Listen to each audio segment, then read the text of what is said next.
नमस्कार दोस्तों, स्वागत है मेरे YouTube चैनल रामाधर एकेडमी में। आशा करता हूं कि आप अच्छे होंगे, स्वस्थ होंगे और पढ़ाई कर रहे होंगे। जैसे कि अभी पता चला है कि मध्य प्रदेश में जो पटवारी के 5,000 पद मंजूर हो गए हैं, जो कुछ ही दिनों में आने वाले हैं। तो लगे रहिए, पढ़ते रहिए, सफलता जरूर मिलेगी।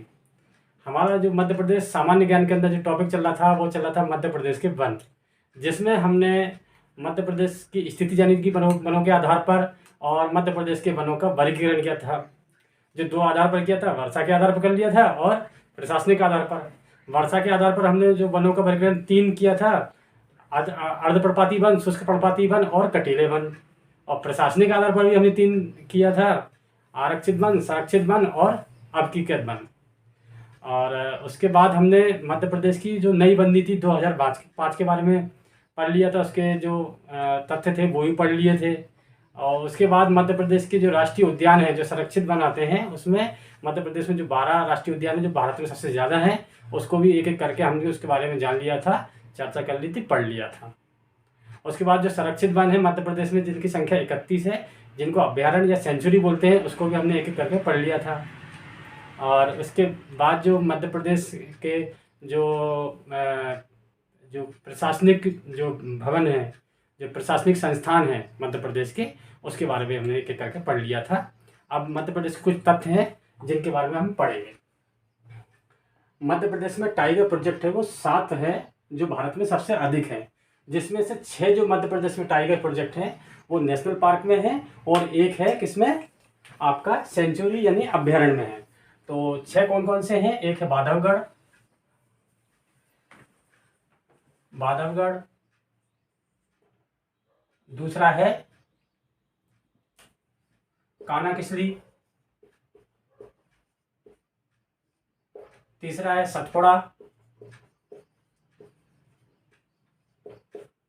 चौथा है संजय गांधी, पांचवा है पेंच, और छठवा है पन्ना। तो ये नेशनल पार्क है 6, बांधवगढ़, कान्हा, सतपुड़ा, संजय, पेंच और पन्ना, जिसमें नेशनल पार्क है। और एक है अभ्यारण्य, जिसका नाम है राता पानी अभ्यारण्य, जो रायसेन और सीहोर जिले में फैला हुआ है। और सबसे बड़ा जो नेशनल पार्क है कौन सा है? वो है कानाकिसली, जो मध्य प्रदेश में पहला नेशनल पार्क बना। 1933 में ये अभ्यारण्य था, 1955 में नेशनल पार्क बना, और 1974 में टाइगर प्रोजेक्ट आया। और भारत में जो टाइगर प्रोजेक्ट आया, जो टाइगरों को संरक्षित करने के लिए प्रोजेक्ट लागू हुआ, वो 1973 में भारत में आया। और 1974 में कान्हाकिसली राष्ट्रीय उद्यान में सबसे पहले टाइगर प्रोजेक्ट आया। उसके बाद पढ़ते हैं, रीवा जिले में सफ़ेद शेर पाए जाते हैं, बांधवगढ़ राष्ट्रीय उद्यान में भी सफ़ेद शेर पाए जाते हैं। ये नॉर्मल क्वेश्चन है, सबको पता होगा। फिर है, मध्य प्रदेश सरकार ने 1 नवंबर 1981 को बारहसिंगा को राज्य पशु और दूधराज या शाही बुलबुल को राज्य पक्षी घोषित किया। फिर है, मध्य प्रदेश राष्ट्रीय उद्यान में सबसे अधिक पाया जाने वाला जो पशु है वो चीतल हिरण है। और मध्य प्रदेश के प्रोजेक्ट हंगल जो है वो कृष्ण मृग को संरक्षित करने के लिए चलाया गया है। ये कहाँ पे लागू है? कान्हाकिसली राष्ट्रीय उद्यान में लागू है। तो देखिए, इसमें से जो हमने 5 फैक्ट पढ़े, इसमें से क्वेश्चन क्या क्या बन सकते हैं। सबसे पहले आता है कि मध्य प्रदेश में कितने टाइगर प्रोजेक्ट लागू हुए हैं? तो 7 हैं, जैसे बांधवगढ़, कान्हा, सतपुड़ा, संजय, पेंच और पन्ना, ये नेशनल पार्क हैं। और एक हमारा अभ्यारण्य है जिसका नाम है रातापानी अभ्यारण्य। सबसे बड़ा जो नेशनल पार्क कौन सा है? वो है कान्हाकिसली नेशनल पार्क। रीवा जिले में सफेद शेर पाए जाते हैं, ये क्वेश्चन आता है तो नॉर्मली। फिर मध्य प्रदेश सरकार ने 1 नवंबर, ये डेट पूछ लेते हैं, मध्य प्रदेश सरकार ने 1 नवंबर 1981 को बारहसिंगा को राज्य पशु और दूधराज या शाही बुलबुल को राज्य पक्षी घोषित किया। और फिर ये है, सबसे ज़्यादा कौन सा पशु पाया जाता है? तो ये अपने मध्य प्रदेश में चीतल या हिरण। और मध्य प्रदेश में प्रोजेक्ट हंगल कहाँ लागू है? तो कान्हाकिसली में लागू है। किसके लिए है? कृष्ण मृग को संरक्षित करने के लिए। अब आता है मध्य प्रदेश में जैव आरक्षित क्षेत्र। तो जैव आरक्षित क्षेत्र, देखिए सबसे पहले जैव विविधता समझिए। जैव विविधता का मतलब होता है जिसमें जीव है उसकी विविधता, बहुत सारी चीज़, जैसे जीव और पौधों की प्रजातियों में, अलग अलग प्रजातियों में भिन्न भिन्न प्रकार की प्रजातियां। और पारिस्थितिक तंत्र होता है जिसमें जैविक और अजैविक दोनों आते हैं। तो मध्य प्रदेश में जैव आरक्षित क्षेत्र वे क्षेत्र होते हैं जिसके अंदर जीव और पौधों की प्रजातियों को संरक्षित करने के लिए वो क्षेत्र को जैव आरक्षित क्षेत्र घोषित कर दिया जाता है। तो देखिए, जैव आरक्षित क्षेत्र ऐसे क्षेत्र होते हैं जहाँ जैव विविधता अधिक पाई जाती है। जैव विविधता से तात्पर्य है जंतु और पेड़ पौधों की प्रजातियों से है।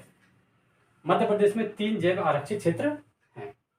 तो जैव विविधता से आप समझ ही गए होंगे कि जैव विविधता जहाँ जीवों की विविधता हो, चाहे वो जीव हो या पौधे हो।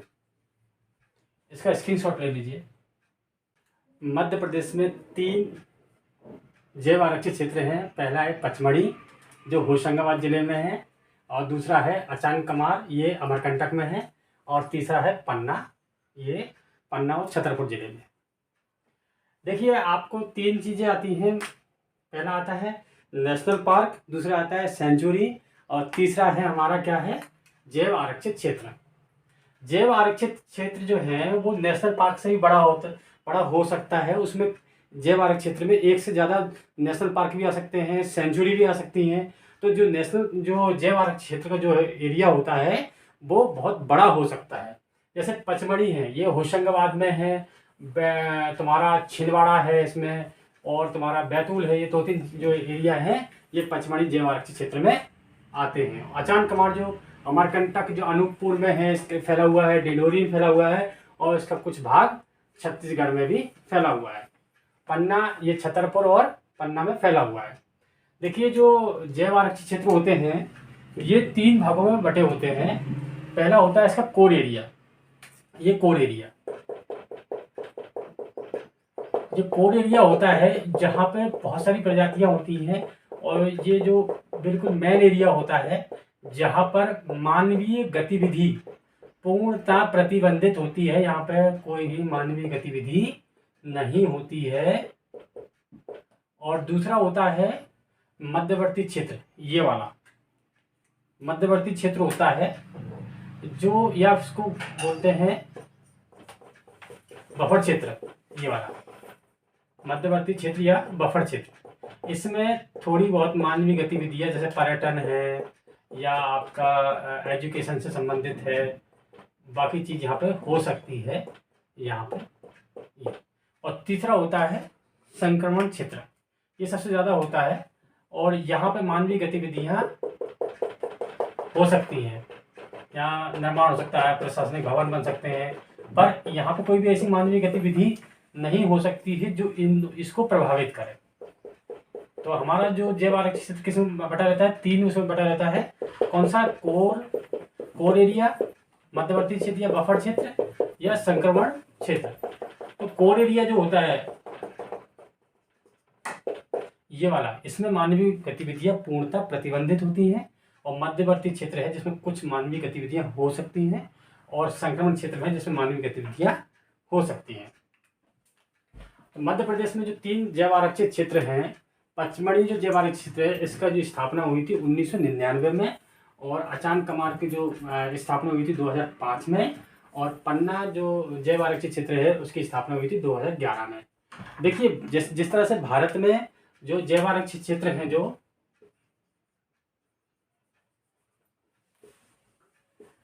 भारत में जैव आरक्षित क्षेत्र 18 है, लेकिन यूनेस्को की जो सूची है, जो वहाँ पे जो यूनेस्को जो जैव आरक्षित क्षेत्र घोषणा करता है या उनकी सूची में जो शामिल होते हैं, उसमें मध्य प्रदेश के 2 जो जैव आरक्षित क्षेत्र हैं, एक है आपका पचमढ़ी और दूसरा है अचान कमार, ये अमरकंटक वाला। ये दोनों इस सूची में शामिल है, पन्ना इसमें शामिल नहीं है। जिस तरह भारत में 18 जैव आरक्षित क्षेत्र हैं जिसमें से 11 यूनेस्को की सूची में शामिल हैं। जिस तरह से मध्य प्रदेश वनों के क्षेत्र में मध्य प्रदेश में सबसे ज़्यादा वन पाए जाते हैं, उसी तरह मध्य प्रदेश में सबसे ज़्यादा क्षेत्र जैव आरक्षित क्षेत्र पाए जाते हैं 3, जो भारत में सबसे ज़्यादा मध्य प्रदेश में है। उसके बाद आता है हमारा अमृता देवी स्मृति पुरस्कार। ये वनों के क्षेत्र में वनों को संरक्षण या बचाने के लिए, वन्य जीवों को बचाने के लिए सबसे जो बड़ा पुरस्कार दिया जाता है, ये भारत सरकार के द्वारा दिया जाता है, और यह वन और वन जीवों को बचाने के लिए दिया जाने वाला सबसे बड़ा पुरस्कार है। अमृता देवी जो हैं वो राजस्थान की हैं, वो बिश्नोई संप्रदाय की हैं। ये बिश्नोई जो संप्रदाय है, बिश्नोई संप्रदाय वनों को, वन्य जीवों के संरक्षण के लिए जाना जाता है। हुआ ये कि जो अमृता देवी हैं वो खेजड़ी नाम का एक गांव है, वहाँ राजस्थान से हैं। और वहाँ पे जो जयपुर के एक महाराजा रहते हैं, वो एक लकड़ी का महल बनवाते हैं।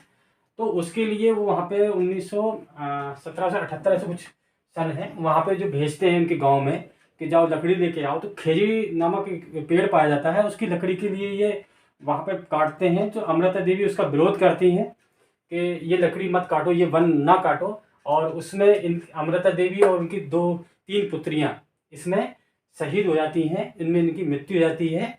और उसी की स्मृति में ये पुरस्कार दिया जाता है, अमृता देवी पुरस्कार। ये उसमें ये जो अमृता देवी का बहुत बड़ा नाम है, वास्तव में ये वनों की देवी या अमृता देवी ही है। फिर आता है राज्यों के प्रमुख वन संस्थान। जिस तरह मध्य प्रदेश में या भारत में वनों के प्रबंधन के लिए, प्रशासनिक उसके लिए, कंट्रोल के लिए और अनुसंधान के लिए कुछ संस्थानों की स्थापना की गई है। जो मध्य प्रदेश में कुछ प्रमुख जो संस्थान हैं उसके बारे में चर्चा करेंगे हम। जैसे भारतीय वन प्रबंधन संस्थान IIFM, Indian institute of forest management, ये भोपाल, मध्य प्रदेश की राजधानी भोपाल में है और इसकी स्थापना 1978 में हुई थी। फिर है उष्णकटिबंधीय वन शोध संस्थान, ये हमारा जबलपुर में है, मध्य प्रदेश के। सीधे सीधे क्वेश्चन आता है कि IIFM कहाँ है, उष्णकटिबंधीय वन शोध संस्थान कहाँ है, तो ये जबलपुर में है। वन राज्य महाविद्यालय जो कॉलेज हैं ये 2 हैं, एक बालाघाट में है और दूसरा है आपका बैतूल में। वन्यकीय अनुसंधान एवं मानव विकास संसाधन संस्थान, ये है अपना छिंदवाड़ा में। और 5वां है राष्ट्रीय वन शोध संस्थान, ये बहुत इंपॉर्टेंट है। राष्ट्रीय वन शोध संस्थान ये अनुसंधान के लिए है, शोध के लिए है, ये देहरादून में है, ये इंपॉर्टेंट है। देखिए हमने इसमें जो सीधी क्वेश्चन आता है, IIFM कहाँ है, तो ये भोपाल में है। उष्णकटिबंधीय वन शोध संस्थान कहाँ है, जबलपुर में है। और वन राज्य महाविद्यालय कहाँ है, एक बालाघाट में है, बैतूल में है। वन्य के अनुसंधान एवं मानव विकास संसाधन संस्थान कहाँ है, छिंदवाड़ा में है। और राष्ट्रीय वन शोध संस्थान कहाँ है, देहरादून में। तो इसमें हमने देखा। इसके बाद हम पढ़ते हैं मध्य प्रदेश के वन। देखते हैं मध्य प्रदेश के प्रमुख वन, मतलब प्रमुख मतलब वनों में कौन कौन से वनस्पति पाई जाती है। तो मध्य प्रदेश में जो सबसे ज़्यादा जो वनस्पति पाई जाती है वो पाई जाती है सागौन। इस सागौन का जो वृक्ष है मध्य प्रदेश में सबसे ज़्यादा पाया जाता है, सबसे अधिक क्षेत्रफल में पाया जाता है ये सागौन का वृक्ष। यह मध्य प्रदेश सबसे अधिक क्षेत्र में पाई जाने वाली वनस्पति है बोरी घाटी। ये बोरी घाटी जो होशंगाबाद में है ये इसके लिए प्रसिद्ध है। और सागौन का उपयोग इमारती लकड़ी के लिए किया जाता है। लगभग ये मध्य प्रदेश का जो क्षेत्रफल है उसमें ये 17.8 क्षेत्रफल पर ये सागौन के वृक्ष पाए जाते हैं। तो देखिए सागौन से संबंधित क्या है, सबसे मध्य प्रदेश में सबसे अधिक वनों में सबसे अधिक पाई जाने वाली वनस्पति है। और दूसरा है इसमें बोरी घाटी।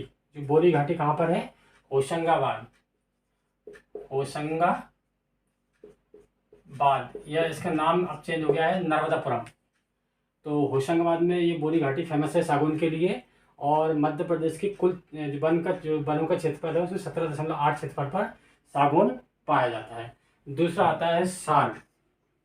यह मध्य प्रदेश की पूर्वी क्षेत्र, मतलब जो छत्तीसगढ़ से लगा हुआ क्षेत्र है वहाँ पर ये पाया जाता है ये वृक्ष। और इसका उपयोग रेलवे स्लीपर बनाने में करते हैं। और इसकी जो एक साल वृक्ष में एक बीमारी पाई जाती है जिसका नाम है सालगोर बीमारी। तो ये क्वेश्चन आता है कि सालगोर क्या है। तो सालगोर जो है एक साल के वृक्ष में एक बीमारी है जिसका नाम सालगोर है। और रेलवे स्लीपर मतलब जो होता है जो पटरी जिस पे चलती है ना, जो आज के सीमेंट के यहाँ लगे, तो वो लकड़ी के जो होते थे वो ये साल वृक्ष से बनाए जाते थे। और तीसरा आता है हमारा बांस। बांस तो आप जानते होंगे, बांस एक प्रकार का घास है। इसका उपयोग कागज बनाने में किया जाता है। और जो वनों के कुटीर उद्योग है, जैसे लकड़ी से खिलौने या डलिया और भी जो प्रोडक्ट बनाते हैं उसमें ये बांस का उपयोग किया जाता है। और तीसरा है तेंदुपत्ता। इसका उपयोग बीड़ी उद्योग में किया जाता है। बीड़ी उद्योग कुटीर उद्योग के अंतर्गत आता है। देखिए तेंदुपत्ता जो है, इसका उपयोग जो बीड़ी का जो पत्ता होता है उसका बीड़ी बनाने में किया जाता है। और ये सबसे ज़्यादा जो मध्य प्रदेश में है, ये कहाँ पर है, सागर और जबलपुर में। इसके मुख्य केंद्र कहाँ है, सागर और जबलपुर, यहाँ पे सबसे ज़्यादा बीड़ी बनाई जाती है। अच्छा, जो बीड़ी के जो बनाते हैं, जो बीड़ी बनाते हैं जो वर्कर होते हैं, उनमें एक बीड़ी में बीमारी पाई जाती है जिसका नाम है टीबी। अब तो वो कम हो गई है। पहले जो बीड़ी बनाते थे जो उसमें टीबी बीमारी पाई जाती थी। और इसके लिए एक जो तेंदुपत्ता संग्राहक हैं उनके लिए अभी मुख्यमंत्री जी ने एक योजना निकाली थी जिसका नाम था चरण पादुका योजना, जिसमें इन लोगों को 500 रुपये और कुछ वो चप्पल वगैरह दी गई थी। इसका नाम, इसलिए इसका नाम है चरण पादुका योजना। उसके बाद आता हमारा खैर वृक्ष। जो खैर वृक्ष है इसका उपयोग कत्था बनाने में किया जाता है। और मध्य प्रदेश के शिवपुरी जिले में और बानमोर मुरैना जिले में इसके सरकारी कारखाने हैं जिसमें कत्था बनाया जाता है। फिर एक और आता है खेरवाड़ जनजाति है, खासे खेरवाड़ जनजाति है जो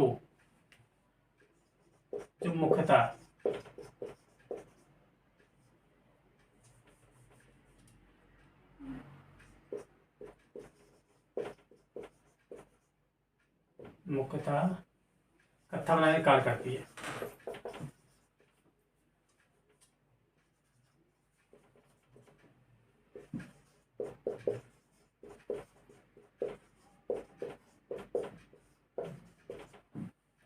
तो इसमें 3 क्वेश्चन बन सकते हैं कि खैर वृक्ष से क्या बनाया जाता है। तो खैर वृक्ष से कत्था बनाया जाता है। और इसका सरकारी कारखाना कहाँ है मध्य प्रदेश में, तो एक सरकारी कारखाना शिवपुरी में है, दूसरा है बानमोर मुरैना में है। और खेरवाड़ जनजाति है जो मुख्यतः कत्था बनाने का कार्य करती है। और उसके बाद आता है भिलावा। भिलावा से स्याही बनाई जाती है, पेंट बनाया जाता है और औषधि बनाया जाता है। और स्याही बनाने का सरकार कारखाना मध्य प्रदेश में कहाँ पर है, तो ये है छिंदवाड़ा जिले में। और उसके बाद इसमें कोई क्वेश्चन आता है भिलावा से क्या बनाया जाता है, तो भिलावा से स्याही बनाई जाती है, पेंट बनाया जाता है, औषधि बनाए जाते हैं। और स्याही बनाने का सरकारी कारखाना कहाँ पर है, तो वो है छिंदवाड़ा में। उसके बाद आता है महुआ। महुए का उपयोग शराब बनाने में किया जाता है। महुए का एक जो फूल टाइप का, फल टाइप का होता है, उसका उपयोग देसी शराब या जो देसी जो शराब बनाते हैं उसका बनाने में किया जाता है। फिर आता है भारत में सामाजिक वन की योजना लागू होती है, कब शुरू हुई है, 1976 में। और 4 साल मध्य प्रदेश में 1980 में शुरू होती है। सीधी क्वेश्चन आता है कि भारत में सामाजिक वन की योजना कब शुरू हुई, तो 1976 में शुरू हुई। और मध्य प्रदेश में कब शुरू हुई, तो 1980 में हुई। मध्य प्रदेश एकमात्र राज्य है जिसने वनों का राष्ट्रीयकरण कर दिया, पूर्णतः 100% राष्ट्रीयकरण कर दिया।